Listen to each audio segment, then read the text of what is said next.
Boa noite, a paz do nosso Senhor Jesus Cristo a todos. Aqui é o presbítero André Alves Castro, da Igreja Batista do Discipulado. É muito bom estar com cada um de vocês e eu aguardo que mais alguns possam entrar para que possamos usar esse tempo maravilhoso aprendendo a Escritura, desenvolvendo-se em maturidade e compreensão cristã. Então eu peço que cada um de vocês possa estar nesse momento abrindo a sua Bíblia na primeira carta do apóstolo Paulo à igreja de Corinto.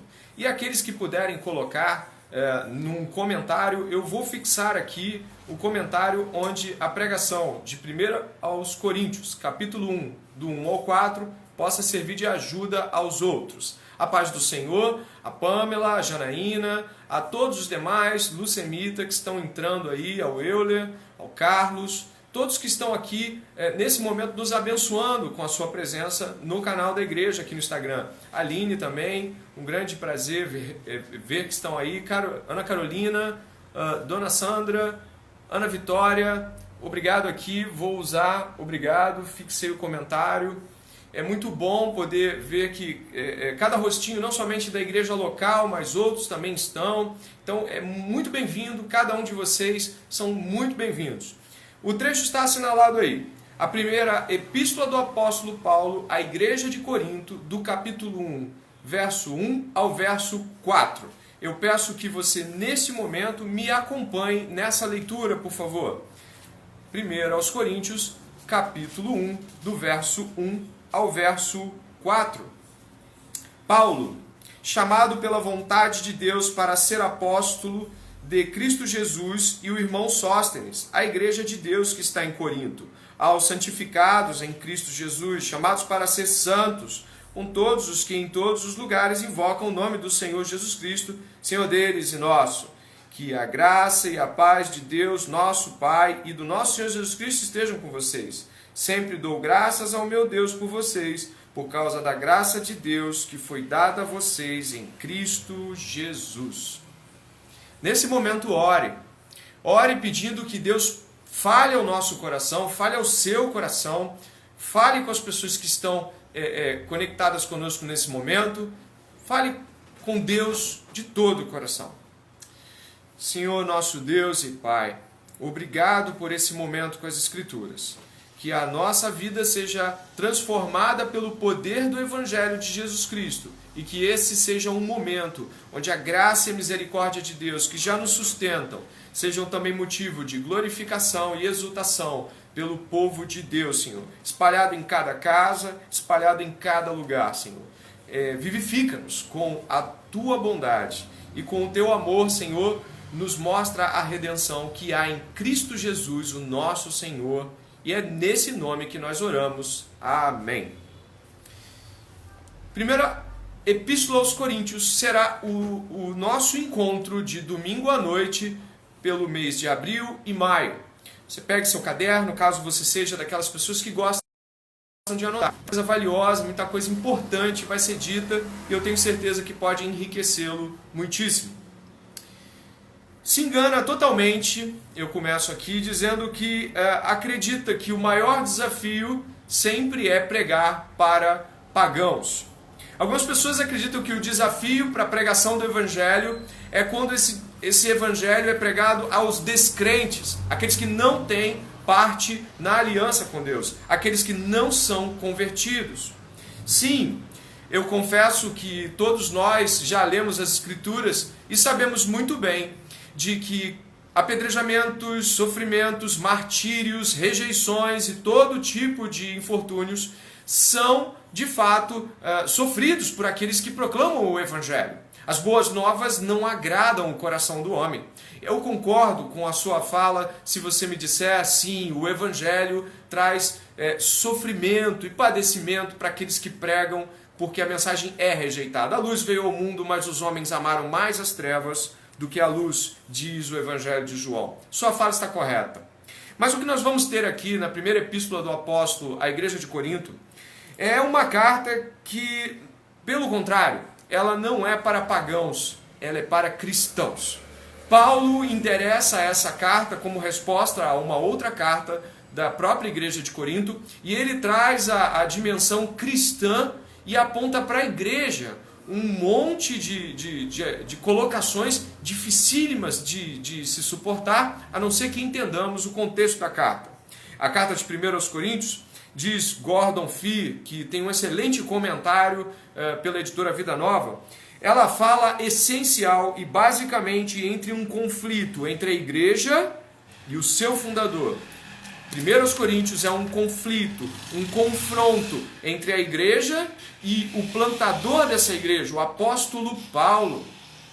Essa carta, eu começo dizendo, é uma intermediária na relação entre Paulo e a igreja. Por que eu digo que é intermediária? Quando nós lemos a segunda carta de Paulo à igreja de Corinto, nós percebemos que a situação da relação entre a igreja de Corinto e Paulo, ela já está extremamente desgastada.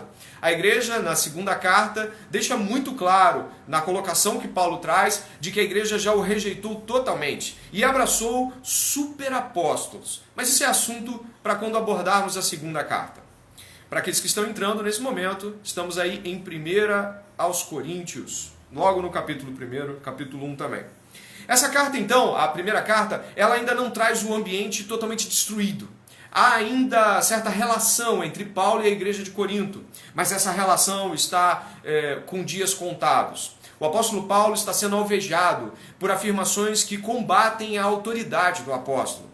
A igreja de Corinto, ela é uma igreja extremamente grande em termos de quantidade de pessoas, como a gente encontra numa afirmação que vamos ler de Atos capítulo 18, verso 10. É uma igreja em uma cidade extrema, uma megalópole, uma cidade extremamente cosmopolita. Eu gostaria de que hoje pudéssemos então preparar o terreno para as outras pregações. Não que não haja a palavra de Deus ou coisas grandiosas hoje, mas eu gostaria de assentar as primeiras sapatas e levantar as primeiras colunas nessa epístola que precisa ser entendida no seu cerne. Eu tenho 3 objetivos aqui enquanto pregação. O primeiro deles é compreender o contexto da cidade e da igreja num todo. A cidade e a igreja de Corinto precisam ser entendidas dentro das suas realidades próprias. O segundo é entender quais eram os principais conflitos da igreja de Corinto com o apóstolo Paulo. E o terceiro é como o Evangelho respondeu e responde a problemas como os que serão apresentados. Contexto, que é importante, entendemos o contexto, os problemas e a resposta, sempre ela, o Evangelho de Jesus Cristo. Vamos então entender essa cidade. Se aproprie desse contexto, vá nesse contexto e entre no tempo comigo. Antes de mais nada, eu gostaria que nós pudéssemos entender que essa cidade era extremamente importante para a época. Cidade extremamente populosa.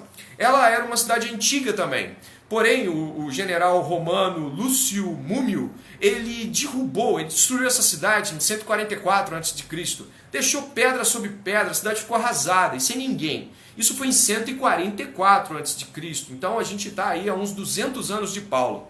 Mas em 44, um outro general bem conhecido chamado Júlio César, ele refundou a cidade, se é possível usar essa terminologia. Ele foi novamente a esta cidade e reedificou ela. Esse general romano, ele colocou à disposição todo o dinheiro e a estrutura de Roma, e Corinto, uma cidade portuária, uma cidade importante, foi reedificada. Ela virou uma cidade que novamente se tornou expressiva para aquelas pessoas. Nesse período, é importante ressaltar, note isso aí, de que a cidade de Corinto, como ela foi refeita do zero, precisou de pessoas para morarem lá. E sabe de onde vieram esses moradores que repovoaram a cidade de Corinto? E aí já estamos muito mais perto do contexto de Paulo. Eles eram escravos libertos de Roma. Houve uma grande alforria naquele tempo de Júlio César e muitos alforriados, ou seja, recém-libertos, foram fundar a cidade de Corinto. Então a cidade de Corinto ela tem como estrutura populacional uma refundação baseada em pessoas que não tinham posses fundiárias, elas não tinham fazendas. Elas foram para Corinto e foram trabalhar em Corinto porque era uma cidade portuária, recém-fundada, receberam incentivos governamentais. Então não existe em Corinto uma classe que possui terras patrícios, e para fazer aquela distinção clássica em patrício e plebeu, não tem. As distinções são menores do que em outras cidades gregas. Existe elite, mas a maioria das pessoas vive ao redor do artesanato, do comércio marítimo e de relações com esses âmbitos comerciais. Logo, a cidade refundada de Corinto é a nossa cidade no século I com Paulo. Eu gostaria de ainda acrescentar alguns dados que são importantes para a compreensão das problemáticas. O nome da cidade é extremamente relevante. Corinto é um nome comum para a Grécia, não tem nenhuma expressão negativa, traz apenas algumas alocações que fazem parte do contexto daquela cidade. Só que Corinto passou a ser um nome apropriado pelos gregos do tempo de Paulo para todo tipo de devassidão moral e todo tipo de distúrbio sexual, ou por não dizer naquela época não distúrbios sexuais, mas todo tipo de depravação. A cidade de Corinto, inclusive o nome Corinto, ele passou o seu radical, a parte inicial do seu nome, passou a compor uma palavra grega usada por todos, e essa palavra era sobre estar entregue completamente à devassidão. Então, quando alguém naquela época, em outro lugar, ou na Judéia, ou em Éfeso, dizia assim: você é de Corinto, o que ela estava querendo dizer é: você é como entregue à devassidão moral sexual. Esse é o contexto do nome da cidade. Também é importante citar que nessa cidade, de 2 em 2 anos, aconteciam jogos que eram muito, muito próximos à ideia das Olimpíadas. Esses jogos que aconteciam, os jogos istmicos, por causa do Istmo, é uma península em Corinto, esses jogos eram muito importantes. E 2 dos jogos mais importantes que estavam lá eram o boxe, que você conhece, e entra na carta. Paulo fala que não quer desferir golpes pelo ar, como se não acertasse em nada. Paulo usa isso no capítulo 9.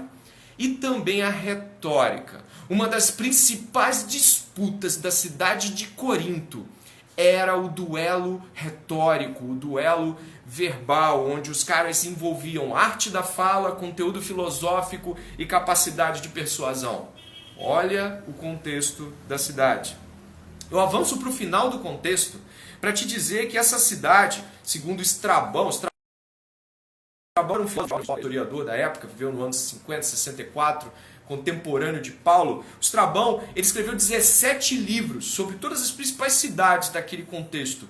E um dos pontos interessantes de Estrabão é que ele dizia que em Corinto você tinha 26 lugares de adoração, onde constavam todo o panteão greco-romano. Então, todos os deuses gregos e romanos, todas as estátuas possíveis. Claro, não tinha 16 templos, mas 16 pontos de adoração. Nessa cidade, ele ainda salienta, esse historiador geógrafo, ele ainda salienta, havia 1000 prostitutas cultuais, servindo aos templos e aos interesses místicos, sexuais, religiosos. Esse é o contexto dessa época. Foi encontrado há pouco tempo e colocado em um museu lá em Corinto hoje mesmo, né? É uma sala chamada Sala Asclépio. Essa sala tem uma parede com detalhes em jarro e barro.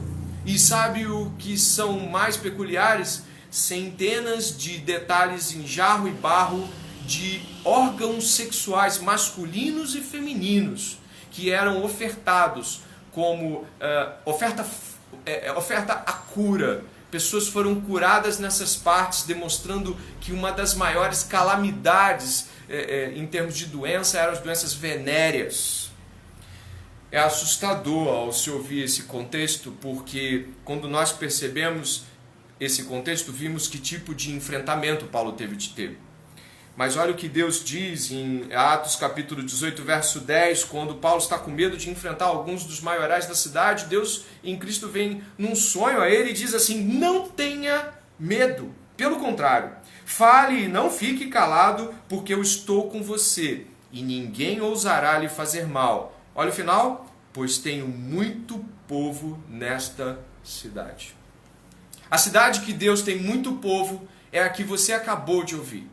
E o que nos chama mais atenção, pelo menos me chamou muito atenção na construção do contexto, é de que o fundador dessa cidade, né, o apóstolo Paulo, ele está tendo um confronto, que pode parecer que é apenas um confronto eclesiológico, um confronto de problemática de igreja local, mas não é. O que Paulo está confrontando aqui, observarmos muito bem os aspectos que foram colocados, é que a igreja de Corinto é um espelho da própria cidade. O que Paulo está enfrentando aqui não é somente umas problemáticas que estão surgindo no seio da igreja.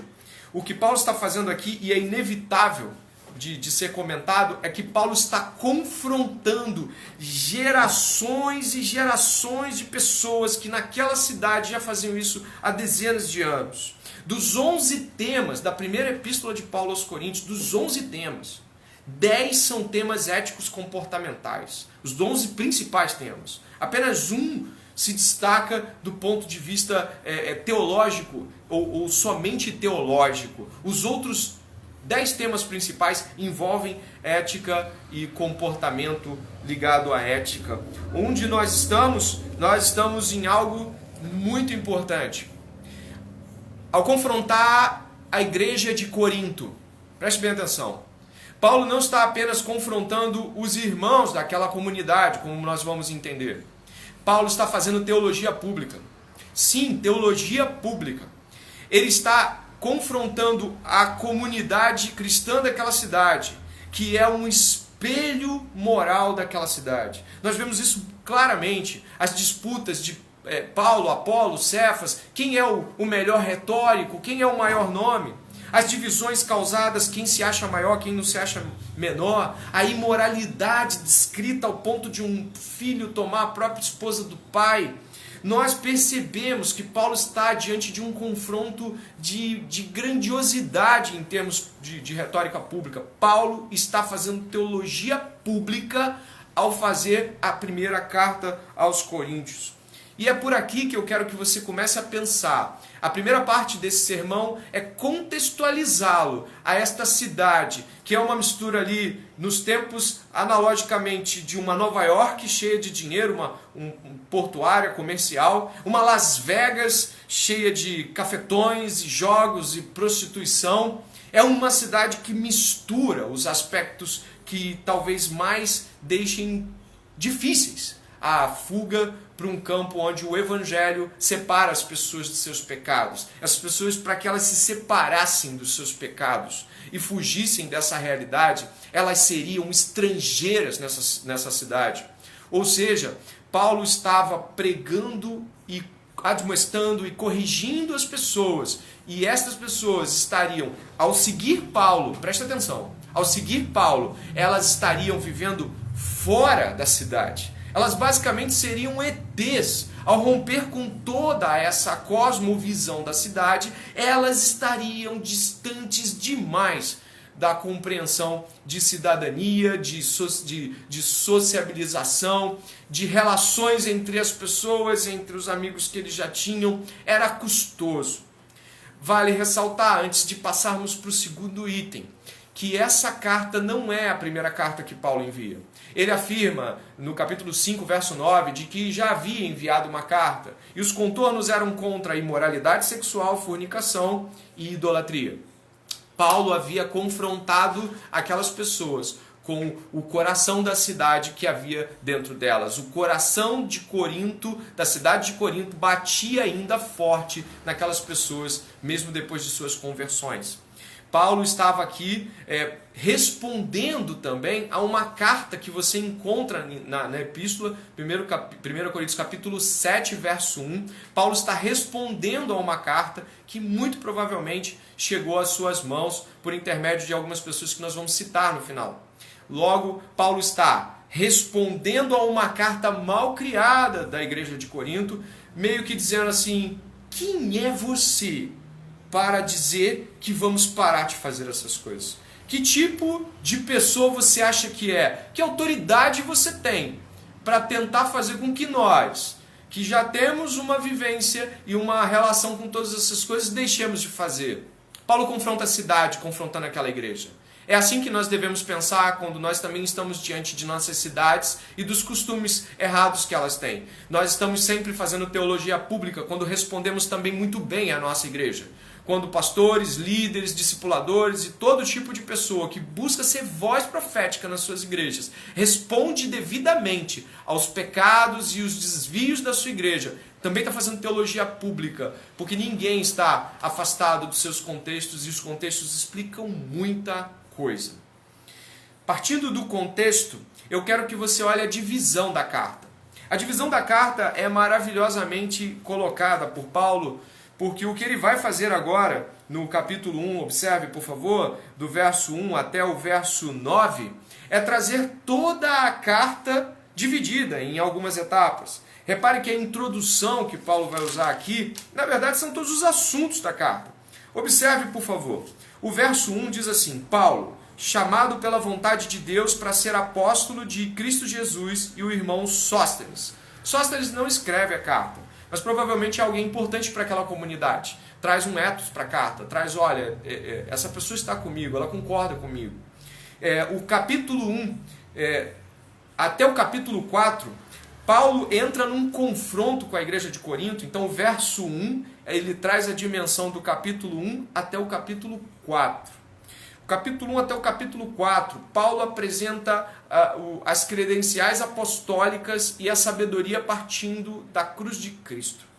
No capítulo 5 ao 11, você consegue entender o verso 2. O verso 2 diz assim: a igreja de Deus, que está em Corinto, aos santificados em Cristo Jesus, chamado para ser santos, com todos os que em todos os lugares invocam o nome do Senhor Jesus Cristo, Senhor deles e nosso. O verso 2 compreende-se a estrutura dos capítulos 5 até 11. Os capítulos 5 até 11 falam de santificação, falam de um confronto direto com a fornicação, com lascívia, casamentos que querem ser destruídos por nada, pessoas que querem abandonar os cônjuges porque o outro não está se convertendo, glutonaria diante da mesa do Senhor. Do capítulo 5 ao verso 11, você vê o apelo aqui no verso 2 do capítulo 1. Se você for até do verso 4 ao verso 7, onde Paulo diz: sempre dou graças ao meu Deus por vocês, por causa da graça de Deus que foi dada a vocês em Cristo Jesus.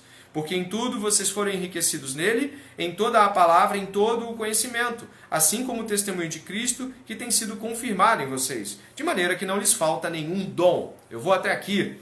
Lembre-se, do capítulo 12 até o capítulo 14, o que nós temos é Paulo falando dos dons. O tempo todo Paulo nos remete a pensar sobre eles. No verso 8 e verso 9, nós encontramos o apóstolo citando algo como, verso 8, ele também os confirmará até o fim, para que vocês sejam irrepreensíveis no dia de nosso Senhor Jesus Cristo. O verso 8 e 9 apontam para as realidades do capítulo 15, ressurreição, escatologia, últimos dias. O que nós temos aqui então? Nós temos do verso 1 até o verso 9 toda a carta. É um princípio retórico que Paulo já começa a mostrar, porque ele sabe que essas pessoas elas vão entender melhor se a retórica for bem colocada. Apesar de Paulo só pregar o evangelho, entre aspas, e deixar para lá as palavras de sabedoria que eles queriam ouvir, toda a estrutura da carta é extremamente forte. É um princípio retórico onde aqui você encontra o exórdio, a abertura paulina, deixando claro que ele ia dizer já no começo. Entende? Quando ele coloca do verso 1 até o verso 9, o que ele vai dizer na carta toda é porque ele está com a cabeça pronta para o que vai dizer. Ele está brilhantemente iluminado pelo Espírito Santo para construir sua argumentação. O que nós vamos ter do capítulo 1 até o capítulo 16 é um arsenal retórico completo do apóstolo Paulo. E é impossível eu pregar, ou qualquer outro pregador, usar termos nessa carta sem que haja uma ênfase nesse confronto com a igreja. Eu quero passar então, depois dessa divisão da carta, para algo muito importante que você não pode deixar de ouvir, que é o problema básico da carta. Como assim o problema básico? Se você tivesse que entender a carta aos Coríntios, você precisaria entender o coração do problema. Então, existe um coração do problema. Você está vendo divisão entre pessoas, imoralidade, desdém em relação à mesa do Senhor, desprezo em relação a doutrinas, ao ponto do capítulo 15, Paulo tem que dizer, eu vou lembrar o evangelho para vocês. Por que essas pessoas que receberam alimento espiritual e foram amadurecidas por Paulo com quase 2 anos, por quase 2 anos o apóstolo Paulo esteve na igreja de Corinto pregando o evangelho. O que aconteceu com eles? Bom, o coração do problema. Essa é a segunda parte do nosso sermão. O coração do problema, eu te convido a abrir no capítulo 14, verso 37. O coração do problema vai se desenhar aqui em algo passado despercebido pelos teus olhos. O capítulo 14, verso 37, traz uma frase fulminante do apóstolo. 1 Coríntios, capítulo 14, verso 37. Diz assim o apóstolo Paulo: se alguém se considera profeta ou espiritual, reconheça que é mandamento do Senhor o que eu estou escrevendo para vocês. E se alguém ignorar, seja ignorado. O que está acontecendo aqui?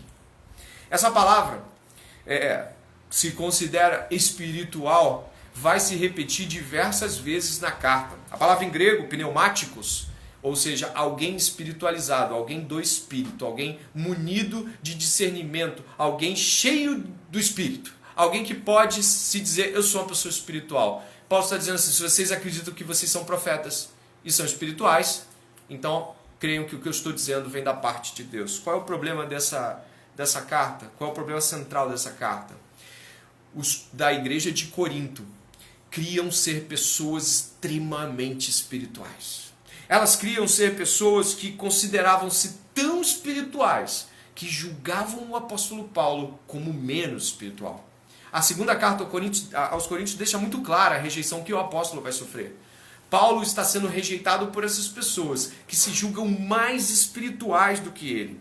O capítulo que nós estamos discutindo, que é o capítulo 1, a gente vê lá no começo, e você pode olhar também, voltar até o capítulo 1, e você vai ver que existe uma disputa entre nomes de gente que Deus usa tanto. Olha aqui o capítulo 1, verso 11.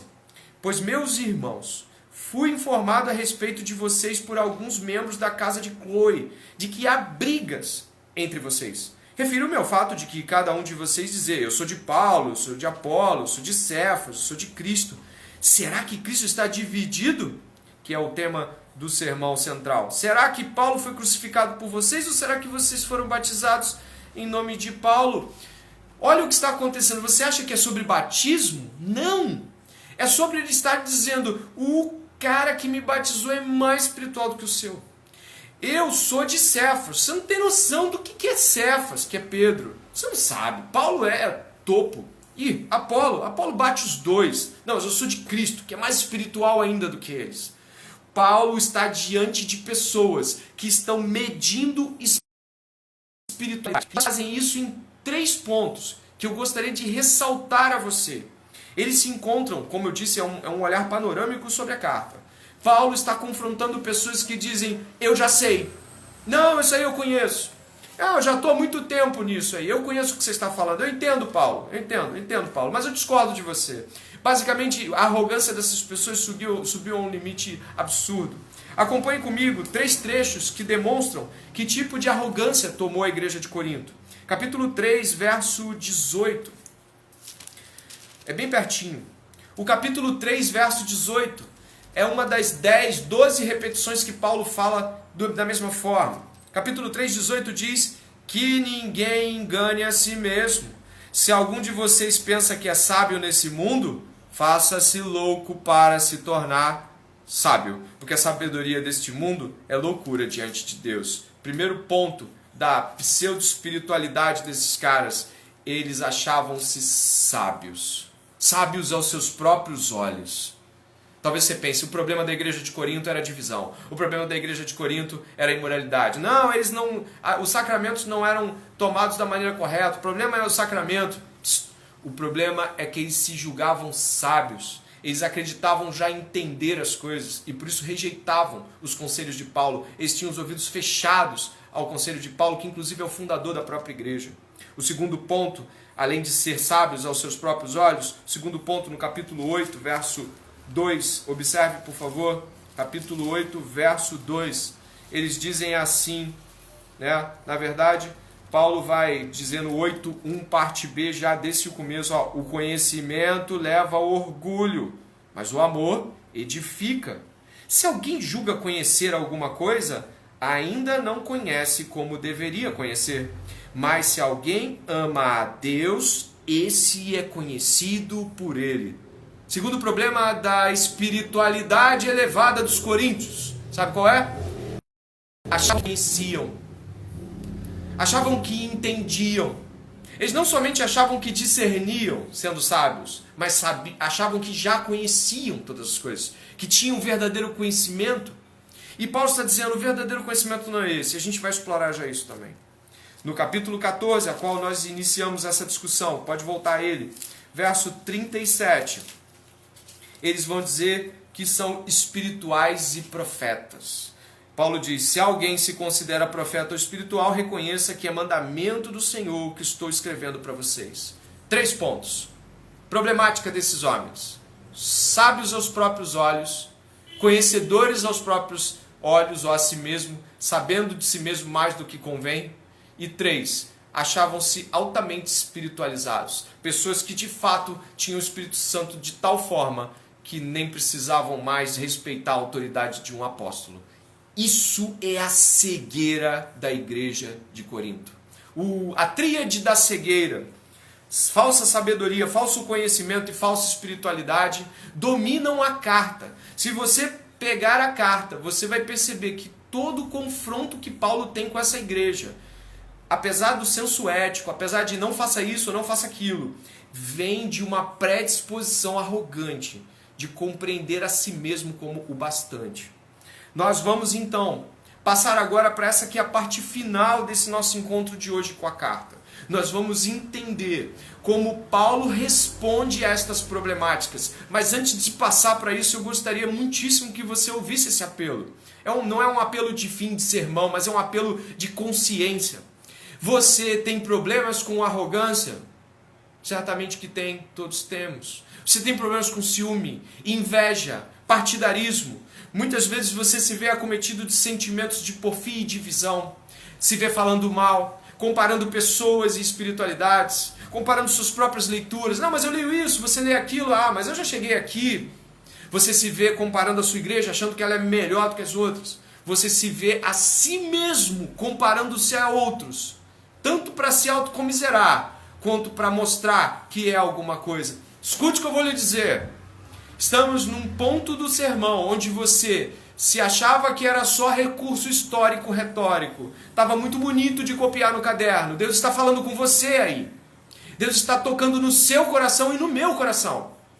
Todos que sentimos esses sentimentos de facção e miséria, que são sim pecados, ciúme, contenda, divisão, porfia, partidarismo, essa nossa língua pronta a julgar. Tudo isso está nessa carta. E o apóstolo Paulo está combatendo as pessoas. O apóstolo Paulo está combatendo a vileza do pensamento delas. Você julga as pessoas. Você começa a disparar julgamentos sem medida. Você, quando alguém diz o seguinte, eu acho que você deveria rever isso. Não, eu já sei qual é o problema. Talvez você esteja mais próximo da igreja de Corinto do que imagina. E Paulo, o apóstolo Paulo, está lidando com gente que tem tudo para dar certo. Uma igreja plantada pelo expressivo apóstolo Paulo. Os dons, a igreja tem tudo. Ele diz ali, vocês foram enriquecidos com todos os dons. Tem gente pregando bem, tem gente ensinando bem, tem gente falando em língua, tem gente curando. Todo mundo faz as coisas. Não falta nada. Não é uma igreja que está precisando de apoio em termos de ensino. Parece que já entenderam. Talvez você seja essa pessoa e o Espírito Santo esteja mostrando que você tem pontos cegos em sua vida e você não consegue avançar diante de Deus com uma vivência e uma relação com Deus pura e sincera e uma relação com o próximo leve e tranquila, porque não consegue enxergar a maldade dentro do seu próprio coração. Eu te advirto que essa última parte do sermão é uma resposta cristológica às problemáticas de Corinto. a pseudo e enorme espiritualidade da igreja de Corinto. Então fique atento a essa última parte do sermão, como quem procura em Deus respostas para os seus próprios pecados. E é para tanto que vamos chegar a entender esses mesmos aspectos. Paulo vai responder à primeira indagação. Quer dizer que vocês são sábios. Vocês são sábios, correto? Vocês são sábios. Olha o que Paulo diz no primeiro capítulo sobre isso. Paulo vai dizer o que é sabedoria aos olhos de Deus. Fique muito atento. Paulo vai dizer no capítulo 1, no verso de número 18. Olha o que o apóstolo fala sobre sabedoria. Verso 18. Certamente a palavra da cruz é loucura para os que se perdem, mas para nós que somos salvos ela é poder de Deus. Pois está escrito: destruirei a sabedoria dos sábios e aniquilarei a inteligência dos inteligentes. Onde está o sábio? Onde está o escriba? Onde está o questionador deste mundo? Não é fato que Deus tornou louca a sabedoria deste mundo? Visto que na sabedoria de Deus o mundo não o conheceu por sua própria sabedoria. Deus achou por bem salvar os que creem por meio da loucura da pregação. Porque os judeus pedem sinais e os gregos buscam sabedoria. Mas nós pregamos o Cristo crucificado, escândalo para os judeus, loucura para os gentios. Mas para os que foram chamados, tanto judeus como gregos, Cristo é o poder de Deus e a sabedoria de Deus. Porque a loucura de Deus é mais sábia do que a sabedoria humana. E a fraqueza de Deus é mais forte do que a força humana. Sabedoria. Paulo diz que a sabedoria se encontra na cruz. A cruz de Cristo é a medida, a régua, o peso para se medir sabedoria. Se alguém está sendo sábio, está sendo levado à cruz. Se alguém está agindo com motivações sábias, é alguém que está sendo crucificado ao seu tempo.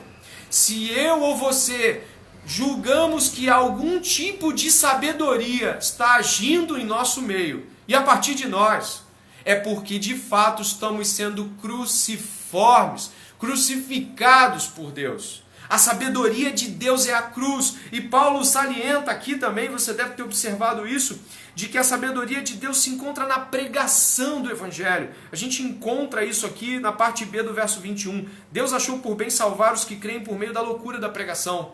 Imagine, eu estou pregando para você nesse momento o Evangelho da cruz. E você se converte pelo poder do Evangelho.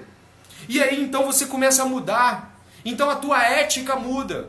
O teu senso de visão e motivação das coisas muda. E alguém diz assim, mas como você mudou? Você diz, eu ouvi a pregação do Evangelho. Eu criei. Deus me mudou. Isso não faz sentido para o mundo. Paulo está dizendo, olha, eu poderia falar de Sócrates, Aristóteles, Epimênides, eu posso falar do que vocês quiserem, mas isso não os salvará. Só a cruz de Cristo. A compreensão correta de por quê, por quem, para que Jesus Cristo morreu, pode julgar os reais motivos pelo qual fazemos as coisas.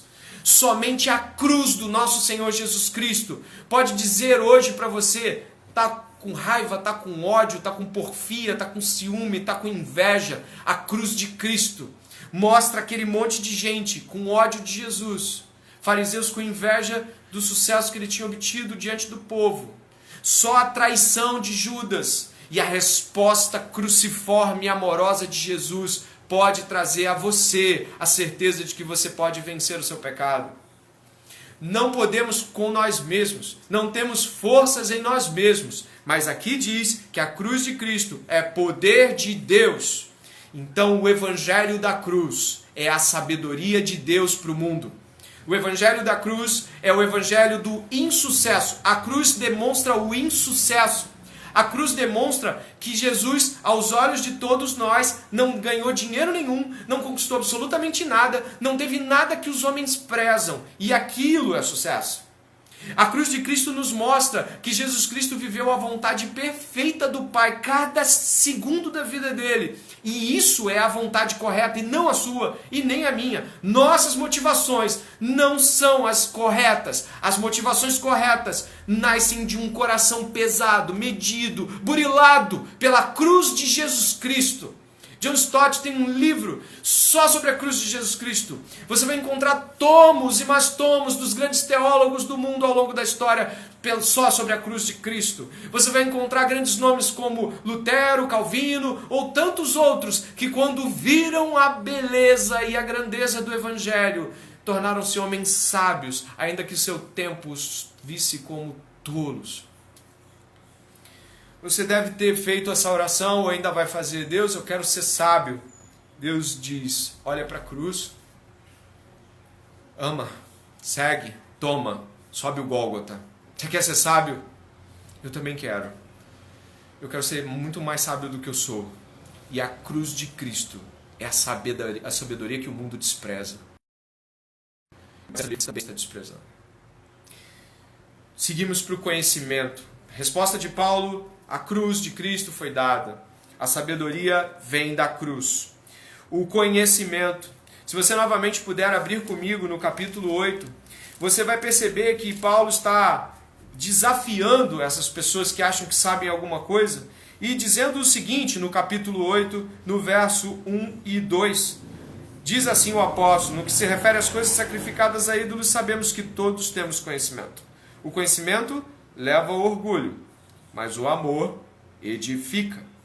Se alguém julga conhecer alguma coisa, ainda não conhece como deveria conhecer. Mas se alguém ama a Deus, esse é conhecido por ele. Onde está o conhecimento? Paulo vai dizer que o conhecimento não se estabelece no que você sabe, mas em o quanto você ama a Deus. E talvez você esteja pensando em um argumento daqueles: é só amar, sair abraçando, dando as coisas, presenteando as pessoas, perdoando todo mundo. Olha, escute muito bem. O amor de Deus em Cristo Jesus, esse é o verdadeiro conhecimento. O conhecimento verdadeiro diante de Deus é conhecer a Deus em Cristo e, pelo poder do Espírito Santo, responder com amor. Paulo vai deixar isso muito claro quando no capítulo 13 dessa mesma carta, que você pode pode ler comigo, capítulo 13, do verso 1 ao verso 13, Paulo vai falar sobre conhecer.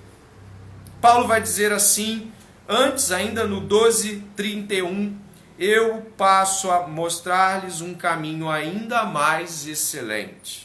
Ainda que eu fale as línguas dos homens e dos anjos. Aqui ele usa uma ironia. Se não tiver amor, serei como o bronze que soa ou como o símbolo que retine. Ainda que eu tenha o dom de profetizar e conheça, olha o conhecimento, todos os mistérios e toda a ciência. Ainda que eu tenha tamanha fé ao ponto de transportar os montes, se eu não tiver amor, nada serei. E ainda que eu distribua todos os meus bens entre os pobres, ainda que eu entregue o meu próprio corpo para ser queimado, se eu não tiver amor, isso de nada me adiantará. O amor é paciente e bondoso. O amor não arde em ciúmes, não se envaidece, não é orgulhoso, não se conduz de forma inconvenientemente, não busca os seus interesses, não se irrita, não se ressente do mal. O amor não se alegra com a injustiça, mas se alegra com a verdade. O amor tudo sofre, tudo crê, tudo espera e tudo suporta. O amor jamais acaba. Havendo profecias, desaparecerão. Havendo línguas, cessarão. Havendo ciência, passará. Pois o nosso conhecimento é incompleto e a nossa profecia é incompleta. Mas quando vier o que é completo, então o que é incompleto será aniquilado. Quando eu era menino, eu falava como menino, sentia como menino e pensava como menino. Quando cheguei a ser homem, desisti das coisas próprias de menino. Porque agora vemos no espelho, de forma obscura, depois veremos face a face. Agora meu conhecimento é incompleto, depois conhecerei como também sou conhecido. Agora, pois, permanece a fé, a esperança e o amor. Esses três, porém, o maior deles é o amor. Você está ouvindo o que é o conhecimento de Deus? O conhecimento de Deus, quando eu sei que conheço, quando o ciúme vem e eu luto amando a Deus, e aí ao invés do ciúme eu o amo, eu sirvo. Não é porque eu simplesmente consegui, porque nada posso em mim mesmo, mas o amor a Deus ele vai se desdobrar em amor ao próximo. E o apóstolo diz, isso é conhecimento. O apóstolo vai apontar para conhecimento como amar. Vai dizer que quem não ama é como um menino, criança, sentimentos de criança, sabe sentimentos de criança? Porfia, inveja, eu quero aquilo outro, você deu mais atenção para ele do que para mim, você parece gostar mais dele do que de mim, sabe? Todo esse carnaval de emoções que você talvez não saiba como construir de um modo cristão. Existe um problema, você ainda não ama a Deus de todo o coração e por isso não consegue amar as pessoas com o coração no lugar. O verdadeiro conhecimento é amar a Deus. E esse conhecimento que Deus dá a partir do seu amor derramado pelo Espírito Santo na obra perfeita de Cristo é o amor capaz de fazer com que você ame pessoas. Paulo está admoestando os coríntios de uma maneira muito forte, dizendo, não há lugar para orgulho, não há lugar para inveja, não há lugar para sentimentos de porfia, não há lugar para isso. O amor é o único lugar onde Deus mora e é o único lugar onde podemos morar em Deus. O amor. Você acha que conhece?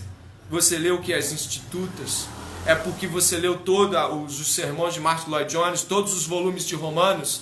É porque você entendeu a martiologia? É porque você entendeu como a soberania de Deus afeta todas as esferas da vida? É porque você leu Kuyper, Doiver? É porque você leu o quê? E Paulo está dizendo, não é porque você leu o quê? É porque você ama!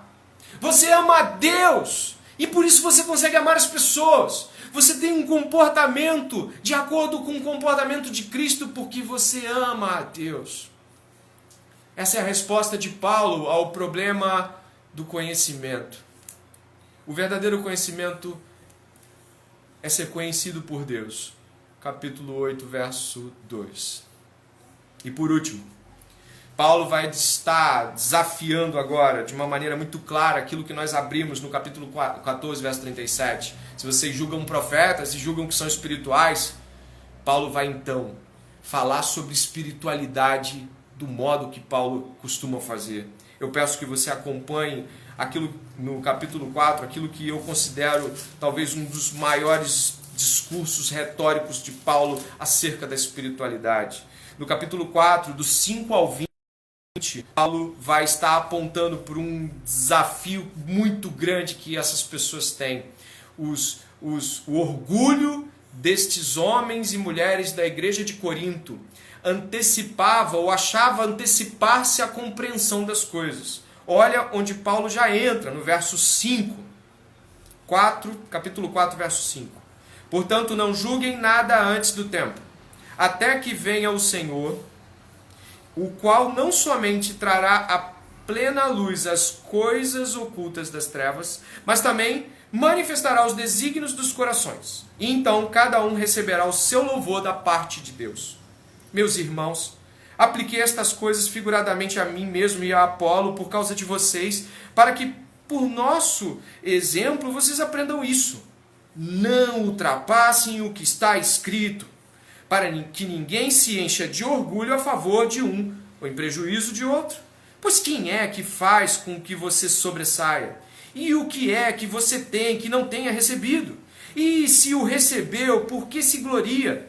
Como se não tivesse recebido. Paulo agora vai aplicar um conceito na retórica chamado ironia. Ele vai aplicar um discurso de ironia. Vocês já estão fartos, verso 8. Já são ricos, chegaram a reinar sem nós. Sim, quem dera que vocês fossem reis para que também nós viéssemos a reinar com vocês. Porque me parece que Deus pôs a nós, os apóstolos, em último lugar, como se fôssemos condenados à morte. Porque nos tornamos espetáculos para o mundo, tanto para os anjos como para os seres humanos. Nós somos loucos por causa de Cristo, e vocês são sábios em Cristo. Nós somos fracos, e vocês são fortes. Vocês são honrados, e nós somos desprezados. Até a hora presente, sofremos fome, sede e nudez. Somos esbofeteados e não temos morada certa. E nos afadigamos trabalhando com as nossas próprias mãos. Quando somos insultados, bendizemos. Quando somos perseguidos, suportamos. Quando somos caluniados, procuramos conciliação. Até agora, temos chegado a ser considerados lixo do mundo, escória de todos. Não escrevo essas coisas para que vocês fiquem envergonhados. Pelo contrário, para admoestá-los como a meus filhos amados. Porque ainda que vocês tivessem milhares de instrutores em Cristo, não teriam muitos pais, pois eu gerei vocês em Cristo Jesus pelo Evangelho. Olha o que está acontecendo aqui. Paulo está dizendo, tudo bem, vocês sabem tudo. E aí ele está dizendo que essas pessoas, no verso 5 ali, vai dizer que essas pessoas estão julgando precipitadamente. Essas pessoas estão num nível de julgamento absurdo. Para você ter uma ideia, leia a carta depois. Elas estão ressignificando a ceia do Senhor. Tem gente que come antes, tem gente que come depois, tem gente que já morreu por causa disso. Eles estão ressignificando aspectos do batismo. O importante é ser batizado pelos Cefas. Não, mas eu fui batizado por Paulo. Eles estão com tanta arrogância que acreditam realmente que estão compreendendo as coisas. Eles chegam, Paulo, na ironia do capítulo 13, verso 1, Paulo vai falar, ainda que eu fale a língua dos homens, a língua dos anjos, o que Paulo está fazendo é um argumento de ironia, apresentando que, olha, vocês estão muito bem, vocês estão falando tudo que vocês pensam, né? Vocês sabem, vocês julgam. E Paulo está dizendo que eles estão antecipando a compreensão de coisas que eles não têm capacidade para discernir. O capítulo 15 mostra isso de uma maneira muito triste. Eles não estão crendo na ressurreição. Olha, pasme. Talvez eles tenham alcançado, aí eu remeto o Gordon Fee de novo no seu comentário, talvez eles tenham alcançado uma compreensão espiritual tão grande, os dons estão todos aqui, todo mundo falando língua de homem, que sabe, língua dos anjos, sabe, as coisas estão aqui fluindo, acreditamos que a ressurreição talvez não aconteça. Eles estão gerando doutrina a partir de si mesmos, pela seu inchaço de orgulho espiritual. Nesse ponto aqui, Paulo os admoesta colocando o crachá da verdadeira espiritualidade. No capítulo 5, verso 9, no capítulo 4, verso 9, você vai ver que Paulo vai dizer o seguinte, olha, nós somos espetáculo para o mundo. A gente é colocado como se fosse para ser exposto à nossa vergonha. No verso 10, vai dizer, as pessoas nos acham loucos. No verso 11 vai dizer, nós passamos por privações. Se você ler o verso 11, até a hora presente sofremos fome, sede, nudez, somos esbofeteados. Paulo vai dizer no verso 14, reconheçam que eu sou pai na fé de vocês, eu fui enviado por Deus para vocês. Tenham gratidão por isso. Eu volto aqui, verdadeira espiritualidade é ser espetáculo de vergonha e vexação para um mundo que espera que você seja o máximo para eles e como eles. É você passar fome, nudez, privação, necessidades, como diz Paulo em outra carta, naufrágios, apedrejamentos, mortes, é todo mundo fazendo a sua vida, é você ser jovem como muitos são, pensando, eu quero fazer missões, por que você não pensa em casar? Vai arrumar uma faculdade, e você está assim, não, isso é tudo muito bom, eu espero fazer também, mas meu coração se queima e se enche de vontade por missões, eu quero que as pessoas saibam qual é a verdadeira espiritualidade. Paulo está dizendo, vocês não têm capacidade de ser gratos por mim. Aqueles que conhecem a história do apóstolo Paulo, nossa, como ele sofreu em cada igreja que ele plantou, como ele foi atacado na igreja de Corinto, ele tinha medo, ele passou por todo tipo de padecimento, a igreja não teve que gastar um tostão para ele morou na casa de Áquila e Priscila, que também eram fazedores de tenda. Ele trabalhou com as próprias mãos e diz ele que sustentava até aqueles cooperadores. A igreja de Corinto não gastou um centavo com Paulo e ainda assim o criticava e o destruía. Faltava gratidão. Espiritualidade sem gratidão não existe. Um dos aspectos claros de Jesus Cristo e como ele enfrentou até o fim tudo que ele enfrentou é porque ele era grato pelo relacionamento que ele tinha com o pai dele. Ele era contentado, ele estava suficientemente grato e alegre e feliz pelo que Deus fez por ele.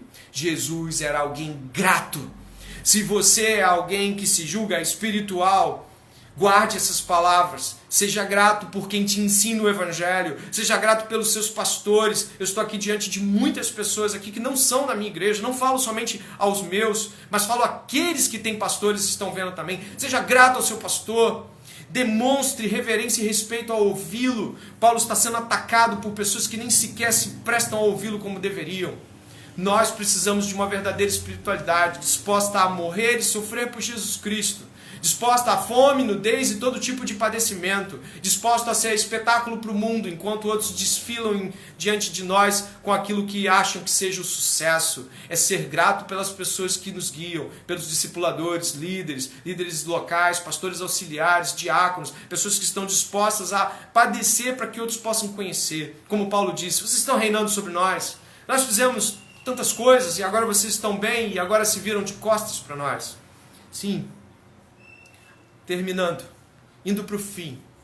A igreja de Corinto, essa igreja num contexto tão difícil, que Paulo até temeu em continuar. Essa igreja num contexto tão sujo e devasso, que Deus insistia em plantar. Essa igreja que reconhece a si mesma como sábia. Esses membros que acham que sabem tudo, que conhecem tudo, que são sábios aos próprios olhos, encontram um apóstolo que está sofrendo e escrevendo para que eles possam recobrar a visão. Esse é o Evangelho de Jesus Cristo. O Evangelho da cruz, o Evangelho de amar a Deus e ser amado por Ele, conhecido por Ele, então amar os outros. O Evangelho do padecimento e do insucesso diante dos olhos do mundo.